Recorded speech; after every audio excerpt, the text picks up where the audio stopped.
Por unanimidade, o plenário do Supremo Tribunal Federal anulou decisão do Conselho Nacional de Justiça que desconstituiu a nomeação de servidores do Tribunal do Estado de Mato Grosso. Agora eles permanecem nos cargos até um novo julgamento do caso.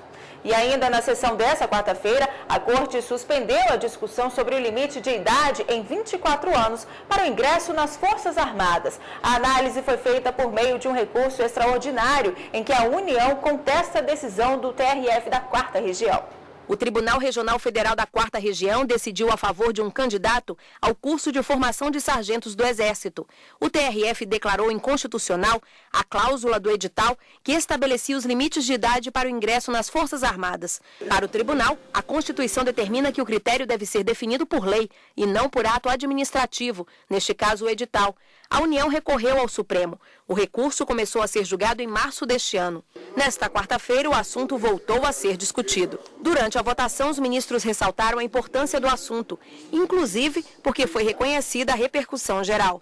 Diante das repercussões e da sensibilidade que esse tema tem para a organização das Forças Armadas, devemos aceitar como recebida a legislação e sinalizar o seu processo de inconstitucionalização para que se faça a devida adaptação. Não assino prazo ao Congresso Nacional para legislar porque receio que, não legislando o Congresso Nacional, acabemos aí desmoralizados na decisão proferida. Eu acolheria a proposta do ministro Gilmar Mendes no sentido da modulação, ou dar um efeito pró-futuro, na verdade, para esta decisão, estabelecendo um prazo. A votação ficou empatada. Os votos dos ministros que não estiveram presentes na sessão desta quarta-feira vão levar a uma decisão. Na mesma sessão, os ministros julgaram um mandado de segurança contra a decisão do Conselho Nacional de Justiça, que reconheceu a nulidade dos atos de nomeação de servidores do Tribunal de Justiça do Mato Grosso, depois de expirado o prazo de validade do concurso. O STF concedeu o mandado de segurança. O Conselho Nacional de Justiça praticou uma frontal transgressão à garantia do devido processo, que é uma prerrogativa de índole constitucional e no contexto dessa ofensa, não respeitou a garantia da ampla defesa. E como aqui também se disse, descumpriu norma de seu próprio regimento interno. E hoje o plenário do Supremo volta a discutir a possibilidade da aplicação do princípio da insignificância na justiça militar. A corte analisa o caso de um militar flagrado com uma pequena quantidade de droga dentro de um quartel no Ceará. O habeas corpus com pedido de liminar foi impetrado contra a decisão do Superior Tribunal Militar, que confirmou a condenação do militar pego com entorpecentes dentro do quartel a pena de 1 ano de reclusão. A decisão impugnada afastou a aplicação do princípio da insignificância, porque para a configuração do crime, basta que o autor seja encontrado portando qualquer quantidade de droga. A Procuradoria-Geral da República opinou pela improcedência da ação. A ministra relatora, Ellen Grace, negou a liminar. Até agora, 4 ministros seguiram o voto da relatora. Bom, e aqui com a gente a consultora jurídica da TV Justiça, Gisele Dantas. Boa tarde, Gisele. Boa tarde. Bom, recentemente o STF já se pronunciou sobre um tema semelhante. Exatamente, agora foi no mês de outubro, no final de outubro, o plenário da Suprema Corte teve a oportunidade de avaliar um habeas corpus impetrado pela Defensoria Pública da União, que pedia a aplicação do princípio da insignificância a um caso de um militar pego com uma pequena quantidade de substância entorpecente.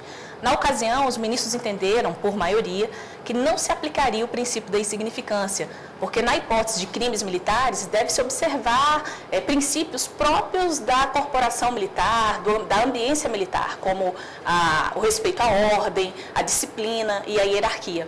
Então, naquela oportunidade, os ministros entenderam pela não aplicação do princípio da insignificância. Agora, nesse caso, a defesa também pede a aplicação da lei de tóxicos. Pede a aplicação dessa lei por entender que ela é mais benéfica. Porque a lei de tóxicos, ela traz a previsão, nessas hipóteses de quem é flagrado com portando substância entorpecente para consumo próprio, não prevê a pena de prisão, não prevê em nenhuma hipótese o recolhimento ao cárcere daquele que é pego. Então, a lei, ela traz uma nova leitura daquele que é encontrado nessa situação, no sentido de que sejam aplicadas medidas que tratem da dependência química e o entendimento da lei é de que sejam estabelecidas medidas, mas que visem tratar a saúde pública daquele que é viciado. Agora, Gisele, é possível então que nesse caso haja alguma decisão diferente? É possível, porque nós precisamos lembrar que, embora 4 ministros já tenham se manifestado neste caso, eles se manifestaram em 2008. Recentemente, os ministros julgaram a matéria, embora teve esse posicionamento pela não aplicação do princípio da insignificância, pode haver uma situação, no caso concreto, que leve uma outra decisão, né? Então, é preciso avaliar exatamente o caso concreto, quais foram as circunstâncias daquela situação e não se pode dizer que seria impossível uma decisão diferente. Se eles entenderem, por exemplo, pelo princípio da insignificância, o que acontece neste caso? Ele implica na absolvição daquela pessoa que foi pega, do militar que foi pego com a substância entorpecente.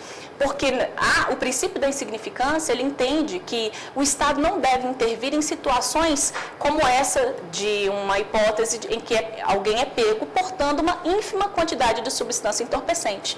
Então, para o princípio da insignificância, segundo a alegação da defesa, sequer essa conduta restaria configurada como crime. Ok. E a Corte deve julgar hoje também uma reclamação do município de São Paulo contra ato do presidente do Tribunal de Justiça do Estado. Ele determinou o sequestro de rendas da Prefeitura para o pagamento de precatórios. Com a inadimplência do município paulista no pagamento de precatórios, o Tribunal de Justiça de São Paulo determinou o sequestro do valor atualizado do montante da dívida, um total de mais de 50 milhões de reais. O município alega que a decisão do Tribunal de Justiça teria descumprido uma decisão do Supremo. O reclamante alega ainda que o valor cobrado supere muitas parcelas devidas, que ultrapassam um pouco mais de 33 milhões. Diante dos argumentos, o município paulista pede ao STF o deferimento da liminar para suspender os efeitos da decisão. Atualmente, o país tem cerca de 80 mil precatórios pendentes de pagamento. Ficar impedido de receber os repasses voluntários da União e obter empréstimos são algumas das consequências para os devedores. E, dependendo do caso, o devedor pode perder o valor total do fundo de participação.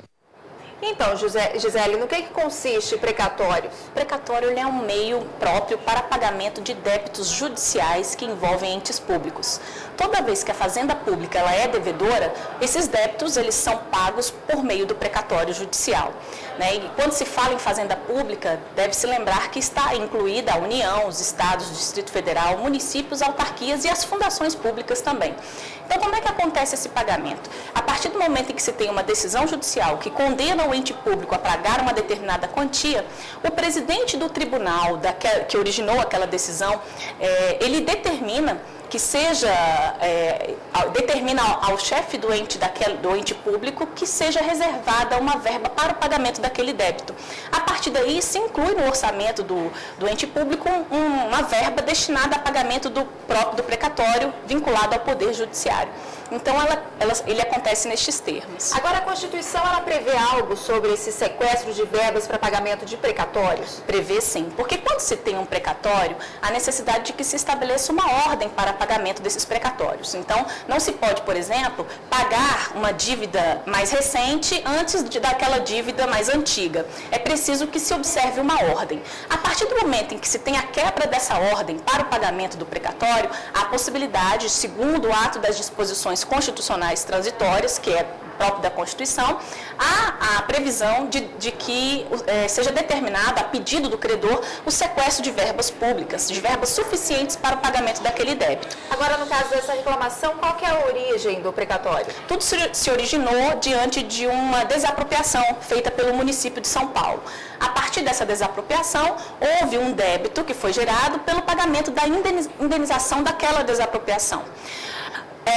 Esse débito, né, esse crédito da indenização não foi pago pelo município. A partir daí, com a emenda constitucional número 30 de 2000, que trouxe a previsão de parcelamento dos débitos até então existentes, esse precatório ficou sujeito ao parcelamento e, de acordo com a emenda constitucional, dá um prazo de até 10 anos com parcelas anuais.